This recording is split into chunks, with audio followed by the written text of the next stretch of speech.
بسم الله الرحمن الرحيم. طيب الكاميرا كده معدولة ولا مش معدولة؟ السلام عليكم ورحمة الله وبركاته، وحشتوني. وتقدر تقول لقاء النهاردة ممكن يكون نوع من أنواع التلكيك علشان أتكلم معاكم، ولكن حصل حاجة دلوقتي.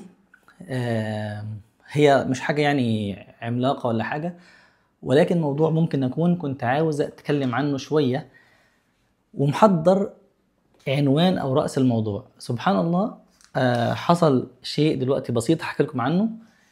هو اللي خلاني ابدا اسجل، وان كنت فعلا مش ناوي او ما كانش عندي اي نية للتسجيل، ما كنتش ناوي خالص ان انا اسجل. فخلينا نبدا نتكلم عن الموضوع بسرعة. انا يا اخوانا، وطبعا بالمناسبة ده فضفضة، يعني مش فيديو متحضر، وما عنديش نية ان انا اقعد امنتج كتير وكده. ففضفضه، اعتبر ان احنا بس وحشتوني فبتكلم معاكم، مش اكتر من كده. فلو حضرتك مستعجل ولا حاجه، انا هتكلم، هفتح قلبي وهتكلم من غير تحضير قوي يعني. تمام. انا يا اخوانا بذاكر انجليزي منذ ما لا يقل عن تقريبا او منذ ما يزيد على 10 سنوات. انا بذاكر انجليزي من اكتر من 10 سنين. تمام. وفي خلال ال10 سنين دول، خليني بس اجيب طيب.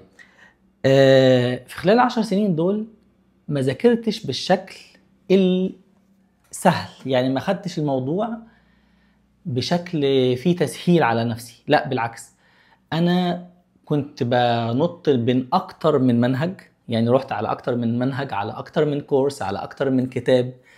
استعملت برامج كتير جدا جدا، في حاجات بدأتها وكملتها، في حاجات بدأتها وما كملتهاش، وهكذا. طبعا ده وإن كان الطريقة الصعبة، أنا أفتكر إن أحيانا كنت مثلا ممكن أقعد أذاكر إنجليزي، ما كنتش أفتكر إن أنا بعمل حاجة تانية في اليوم غير بس أصلي وارجع اذاكر انجليزي. مثلا اصلي الظهر وارجع اذاكر لغايه العصر، وارجع اذاكر بعد العصر لغايه المغرب، وارجع اذاكر بعد المغرب.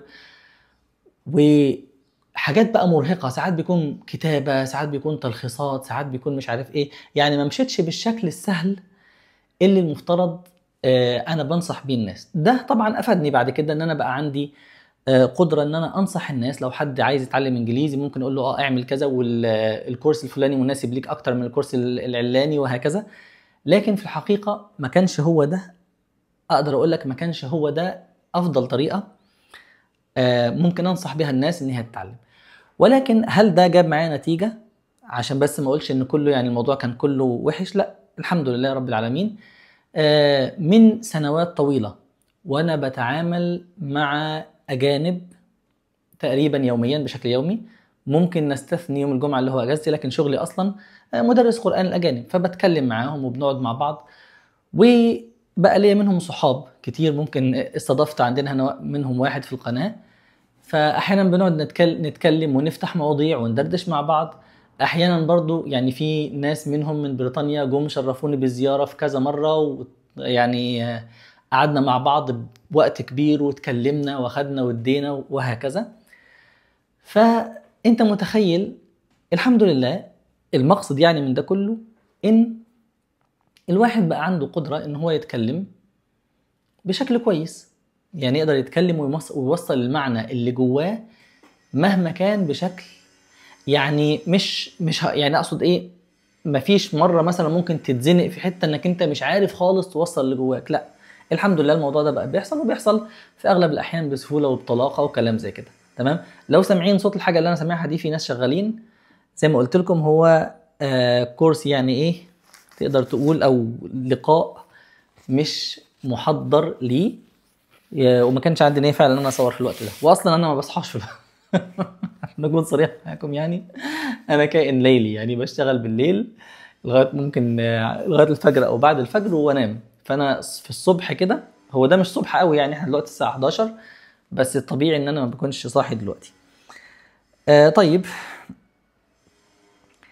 المقصد ان التنطيط من برنامج لبرنامج، ومن كورس لكورس، ومن مش عارف ايه كتاب لكتاب وهكذا، خلى الواحد عنده زي ما تقول هيستوري، يعني تقدر تقول كده في تاريخ مع الانجليزي. اللي حصل بقى دلوقتي، الموضوع اللي عشانه جاي اتكلم في الموضوع بتاعنا النهارده، اللي هو ايه، في برامج معينه تقدر تقول اتصاحبت عليها، يعني هي دي رفيقه الكفاح. يعني في برامج كل شويه بغيرها وبشوف برنامج احسن منه، برنامج تعليمي للانجليزي، برنامج بيحسن الاكسنت والنطق، برنامج لحفظ الكلمات، برنامج اللي مش عارف ايه، برنامج سماع حاجات بسمعها. ففي برامج بغيرها كل شويه، لكن في برامج في الحقيقه استقريت عليها من زمان وما بغيرهاش تقريبا، تقدر تقول من بدايات تعلمي للانجليزي. من ضمن في البرامج دي طبعا تقدر تقسمها سكشنز. فمثلا في برامج زي ما قلت كده لحفظ الكلمات، هو ده اللي انا عايز اتكلم عنه. برنامج حفظ الكلمات او البرنامجين، اكتر برنامجين استخدمتهم لحفظ الكلمات برنامج اسمه فوسكرين، اسمه معذره كليف ووردز او كليف وورد. والبرنامج ده للاسف لما غيرت من اندرويد لايفون للاسف الشديد ما لقيتوش موجود في الايفون، فتوقفت عن استخدامه. واتمنى الى الان، يعني اتمنى انه يتوجد باي ظرف للايفون، لانه فعلا برنامج من افيد ما يكون. والبرنامج الثاني هو البرنامج اللي هتكلم عنه دلوقتي، اسمه كرام، وعملت عنه فيديو. والبرنامج ده كنت بحط فيه يعني عدد، اول ما اكون عايز اذاكر حاجه، مثلا في فيلم كرتون من ضمن الحاجات اللي او الطرق اللي كنت بذاكر بيها، فيلم كرتون بتفرج عليه واي كلمه ما اعرفهاش فبروح كاتبها في كرام علشان اراجع الكلمات. طبعا عامل فيديو عن كرام وعن فوائده ازاي تذاكر فيه وكلام كده لو حد عاوز يتفرج عليه. فلان بقالي بستخدم فتره طويله جدا البرنامج، عارف انت لما يكون واحد مثلا طول اليوم بيستخدم الكمبيوتر فجاه يجي يراجع او يجي يبص على الحاجات اللي في الكمبيوتر يلاقي عنده مثلا نيو فولدر، والنيو فولدر ده مش حاطط فيه حاجه او حاطط فيه حاجتين ما يعرفش بتاعت ايه. فبفتح كرام دلوقتي لسبب ان كنت بقدم كورس عندنا هنا في القناه، انتوا عارفينه اكيد، اسمه كورس 001.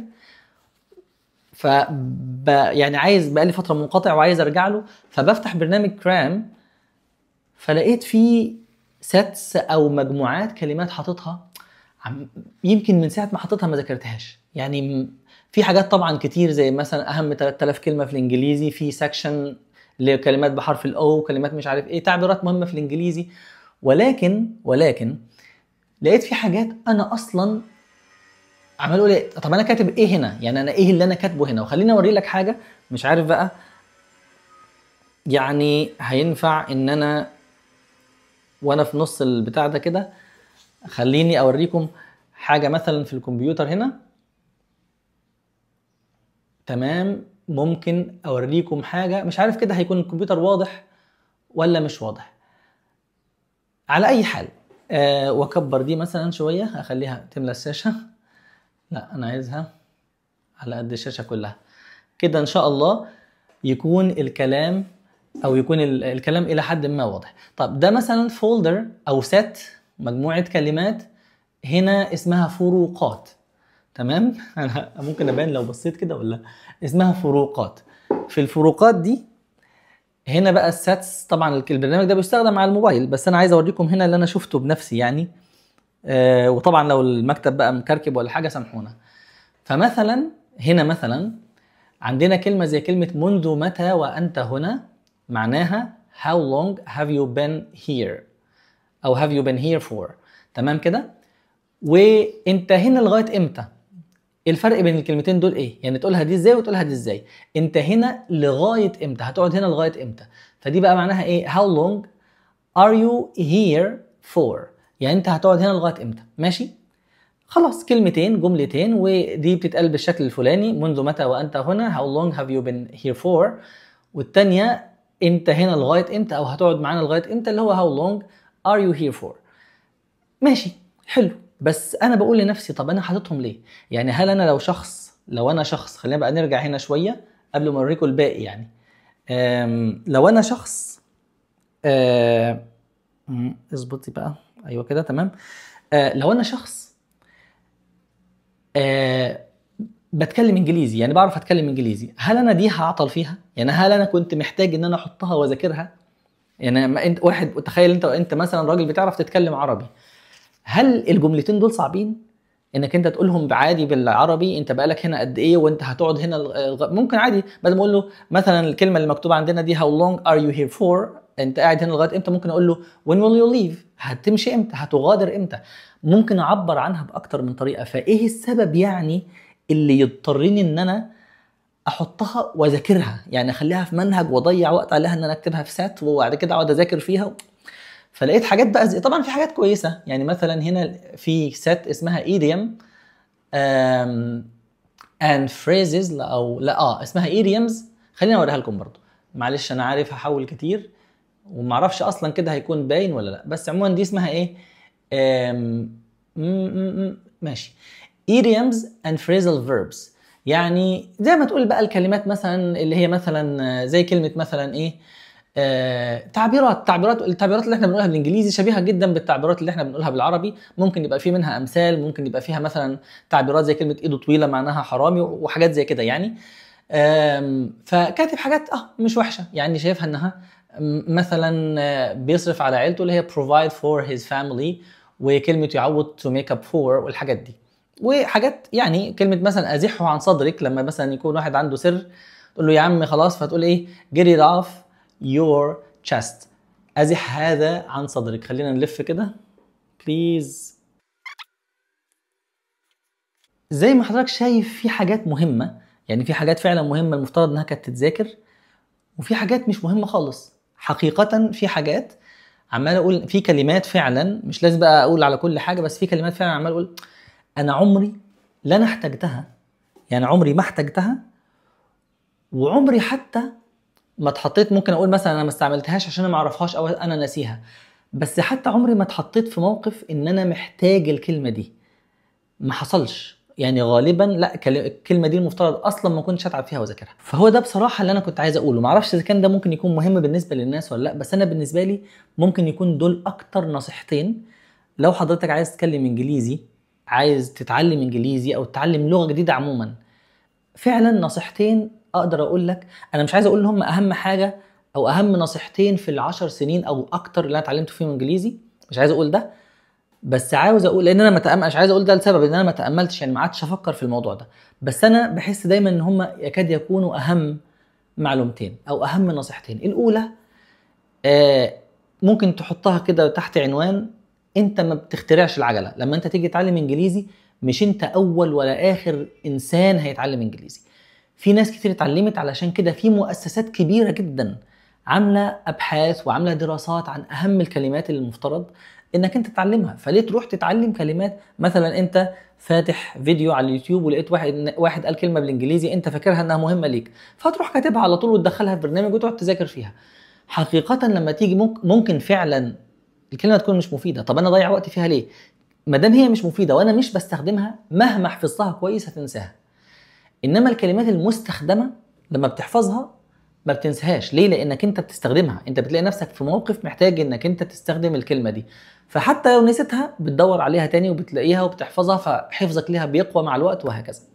فدي أول نصيحة.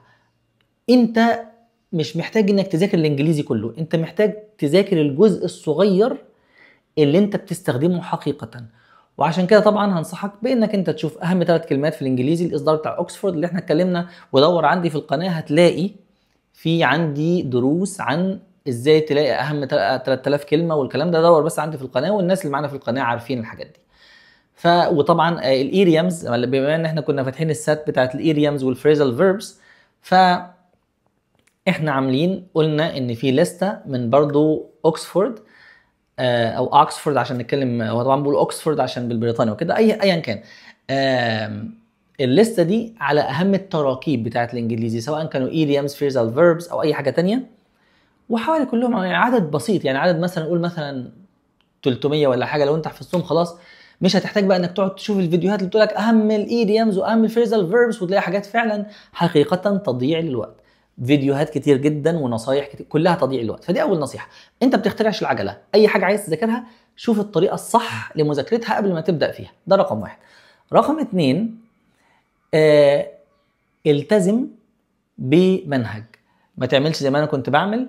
انا كنت مثلا فتره معينه ذاكرت والحمد لله ده كله افادني بصراحه. ما اقدرش اقول ان ده كان مضر، يعني انا مش بقول لك ده حاجه ضرتني فانت ما تعملهاش، بس انت ممكن تختصر الوقت وتتعلم بشكل، يعني تمشي في طريق واحد بس بشكل مباشر، الا وهو اختار منهج. انا كنت ساعات بجيب كتب واذاكر فيها، ساعات قصص اوكسفورد بذاكر فيها، ساعات بجيب برامج معينه، ساعات بشوف فيديوهات على اليوتيوب، حاجات كتير عملتها. فانا بقول لك طب ليه؟ يعني ليه انك انت تقفز من هنا لهنا لهنا لهنا لهنا وتضيع وقتك؟ القناه هنا معموله للناس اللي عايزه تدرس انجليزي، مش حبا في الانجليزي. يعني مثلا انا عايز اشتغل يا عم، انا عايز اشتغل مع اجانب، او عايز اشوف شغلانه بتشترط مستوى معين في الانجليزي فعايز احققه، فانا مش هفضله طول حياتي، انا عايز اخلص المصلحه دي واكمل حياتي وكده. فاختار كورس معين. وطبعا عندنا في القناه نصحت بكورسات كتير. كورس معين، سواء انت عايز مثلا المهاره اللي عايز تنميها مهاره السماع، في كورسات كتير للسماع. عايز انمي المحادثه واعرف اتكلم مع الناس، في كورسات بتعالج ده. عايز كورس شامل يلم لي كل حاجه في الانجليزي بما فيها النطق والمحادثه والكلام والكتابه والحوارات دي كلها، في كورسات خاصه لكده، في كورسات شامله، وفي كورسات مخصصه لحاجه معينه في الانجليزي، وهكذا. قبل ما تبدا بس دور على الحاجه المناسباك وابدا فيها وخلصها الاول. بعد ما تخلصها فكر تعمل ايه بعدها. تمام؟ واضح كده النصيحتين؟ ما تتشتتش. يبقى اول حاجه، انت مش بتخترع العجله، انت مش داخل على حاجه جديده، اول واحد في الدنيا يدرس انجليزي. في ناس قبلك درست انجليزي، فشوف الطريقه السهله واعملها. تاني حاجه، ما تدرسش بشكل عشوائي. انا هشوف فيديو هنا وبعد كده هروح اجيب مش عارف، لا، شوف منهج واحد بس وامشي عليه. ده كل حاجه. معرفش بقى اذا كان ده يعني كان يستدعي هذا، لكن ده انا كنت عايز اتكلم فعلا فيه حقيقه يعني الموضوع ده، بس قلت اجيبه على شكل دردشه علشان الواحد يستنى لغايه ما الوقت يسمح، يعني ممكن يطول. لو وصلت لغايه هنا شير بقى ولايك والحاجات دي، واستناني الفيديو جاي ان شاء الله. وكويس ان انا افتكرت ندعي لاخواننا في فلسطين، ربنا يا رب ينجيهم وينصرهم ويفرج عنهم، وان شاء الله في اقرب وقت يكونوا في اتم عافيه ونعمه من ربنا سبحانه وتعالى. السلام عليكم.